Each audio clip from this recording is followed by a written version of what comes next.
আসসালামু আলাইকুম বন্ধুরা, আজকে আমি দেখাবো আপনাদের ফেসবুক স্টোরিতে যত পুরনো ছবি আপলোড করেছেন। আপনি যেদিন থেকে ফেসবুক অ্যাকাউন্ট খুলেছেন, ধরে নিন এখন 2023 সাল, আর আপনি অ্যাকাউন্ট খুলেছেন ধরুন 2017, 20, 15 যাই বলুন না কেন, ঠিক আছে। যত সালে আপনি ধরেন আপনার ফেসবুক অ্যাকাউন্টটা খুলেছেন, তারপর থেকে নিয়ে আপনার এই ফেসবুক স্টোরিতে আপনি যত রকমের ছবি, পিকচার আপনার হোক বা যে কোনো ছবি পোস্ট করেছিলেন, সেগুলো কিন্তু এখন আর নেই, ডিলিট হয়ে যায়। যেমন আমরা জানি যে ফেসবুক স্টোরিতে যে কোনো ছবি কিংবা পিকচার আপলোড করলে সেটা 24 ঘন্টা পর কিন্তু অটোমেটিক্যালি ডিলিট হয়ে যায়। এখন 2 থেকে 3 বছর আগের ছবি যেগুলো আছে, সেগুলো দেখা যায় ফেসবুক স্টোরিতেও থাকে না এবং কি আপনাদের ফোনের গ্যালারিতেও থাকে না, ঠিক আছে। অনেক সময় গ্যালারি থেকে ডিলিট হয়ে যায়, কোনো কারণে ফোন রেজিস্টার মারতে হয়, কিংবা ফোন বিক্রি করে ফেলেন, বা ফোন নষ্ট হয়ে যায়, মেমোরি নষ্ট হয়ে যায়, যাই হোক যে কোনোভাবে 2-3 বছর আগের ছবি অনেকের ফোনে কিন্তু থাকে না, যেগুলো স্টোরিতে আপলোড করেছিলেন ফেসবুকে আপনার পছন্দ ভালো লাগার ছবিগুলো, ঠিক আছে। তো আজকে যে টিপসটা আপনাদেরকে আমি দেখাবো, এইখানে আপনারা যত 5 বছর হোক, 10 বছর হোক, যত বছর আগের এই ছবি আপনারা আপনাদের পছন্দের ছবিগুলো যখন আপনারা ফেসবুক স্টোরিতে শেয়ার করেছেন, মানে ফেসবুক স্টোরিতে দিয়েছিলেন, সেগুলো এখন এই অবস্থায় 1 মিনিটের ভিতরে আপনারা সেই সব ছবিগুলো আপনারা ফিরে পাবেন আমার মাত্র একটা টিপস আপনাদেরকে দেখিয়ে দিলেই, ঠিক আছে। তো সম্পূর্ণ ভিডিওটা দেখবেন, একদম ইজি। আপনাদেরকে আমি এটা দেখিয়ে দেবো, আর কিভাবে আপনারা সেই পিকগুলো আবার সেখান থেকে ডাউনলোড করে গ্যালারিতে আনবেন, আমি সেই প্রসেসটাও দেখিয়ে দেবো, ঠিক আছে। প্রসেসটা একদম ইজি। তো চলুন শুরু করা যাক। ওকে বন্ধুরা, তো আপনাদের সর্বপ্রথমে আপনারা আপনাদের ফেসবুকে ঢুকে যাবেন। ঢুকে যাওয়ার পর আর অবশ্যই যেই ফেসবুক অ্যাকাউন্টে আপনারা স্টোরিতে ফটো আপলোড করেছিলেন, সেই ফেসবুক অ্যাকাউন্টে ঢুকতে হবে।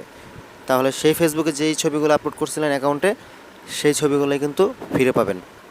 আচ্ছা, তো সর্বপ্রথম আপনারা 3 ডট মেনুতে ক্লিক করার পর দেখুন প্রোফাইল, এখানে নিচে গেলে আমরা কিন্তু সেটিং অপশন খুঁজে পাই। এই যে এখানে দেখতে পাচ্ছেন সেটিং অপশনটা। তো আপনারা সিম্পলি সেটিংস ও প্রাইভেসি এটার উপর ক্লিক করবেন। তারপরে এখানে নর্মালি শুধুমাত্র সেটিং লেখা আছে, এই যে এটার উপর একটা ক্লিক করে দেবেন। তো এটার উপর ক্লিক করার পর ওকে বন্ধুরা, সেটিংয়ে ক্লিক করার পর তারপর একটু নিচে স্ক্রল ডাউন করবেন। এখান থেকে নিচে যাওয়ার পর নিচে যাবেন, যেতে যেতে দেখবেন এখানে অ্যাক্টিভিটি লগ নামের একটা অপশন আছে। এই অ্যাক্টিভিটি লগের উপর একটা ক্লিক করে দেবেন, ঠিক আছে।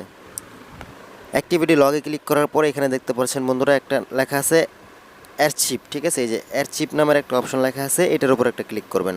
তারপর বন্ধুরা এখানে দেখতে পাচ্ছেন স্টোরি অ্যাচিভ, ঠিক আছে। এই যে অ্যারচিভ, এই যে স্টোরি অ্যারচিভ লেখা আছে, এটার উপর একটা ক্লিক করবেন। ওকে, তো এটার উপর ক্লিক করার পর বন্ধুরা দেখেন এই যে আপনারা যত পুরনো ছবি, যদিও এগুলো আমার নতুন ছবি, আমি কিছুদিন আগে আপলোড করেছি, কিন্তু আপনি যত নিচে স্ক্রল ডাউন করবেন, আপনার যত পুরনো ছবি এখানে আপনার এই ফেসবুক আইডিতে স্টোরিতে আপলোড করা হয়েছে, যেগুলো ডিলিট হয়ে গেছে, এখন আপনাদের গ্যালারিতেও নাই বা ফেসবুকেও নাই, আপনারা স্টোরিতে আপলোড করেছিলেন, ফেসবুক স্টোরিতে আপলোড করলে 24 ঘন্টা পর অটোমেটিকলি ডিলিট হয়ে যায়, আপনারা জানেন, ঠিক আছে। তো সেই সবগুলো ছবি কিন্তু আপনারা এখানে যত নিচে যাবেন তত আপনাদের ছবি কিন্তু এখানে চলে আসবে, ঠিক আছে। তো এখান থেকে আপনারা কিন্তু আবার ডাউনলোড করে আপনাদের গ্যালারিতে নিয়ে যেতে পারবেন। আর কীভাবে ডাউনলোড করবেন আমি সেটাও দেখিয়ে দিচ্ছি। আর ধরুন সাপোজ আমি এখন এই ফটোটাকে ডাউনলোড করব, ঠিক আছে। এই যে এই ফটোটাকে আমরা ডাউনলোড করব, ঠিক আছে। তো এই ফটোটাকে ডাউনলোড করার জন্য আমরা উপরে ডান পাশে দেখতে পাচ্ছেন 3 ডট মেনু, এই যে এখানে একটা ক্লিক করবেন। এখানে ক্লিক করার পর দেখুন সেভ ফটো নামের একটা অপশন আছে, জাস্ট এটার উপর একটা ক্লিক করে দিলেই কিন্তু আমি অ্যালাউ করে দিচ্ছি। তো এরকম দেখেন সেভ হয়ে গেছে, এটা কিন্তু আমাদের অলরেডি গ্যালারিতে চলে এসেছে। তো এইভাবেই বন্ধুরা আপনাদের পুরনো যত ছবিগুলো আছে স্টোরিতে আপলোড করেছিলেন ফেসবুকের, সেই ছবিগুলো কিন্তু আপনারা এইখান থেকে আবার ফিরে পাবেন এবং এইখান থেকে সেভ করে গ্যালারিতে নিয়ে যেতে পারবেন। তো আজকে এই পর্যন্তই ছিল, সবাই ভালো থাকবেন, আসসালামু আলাইকুম।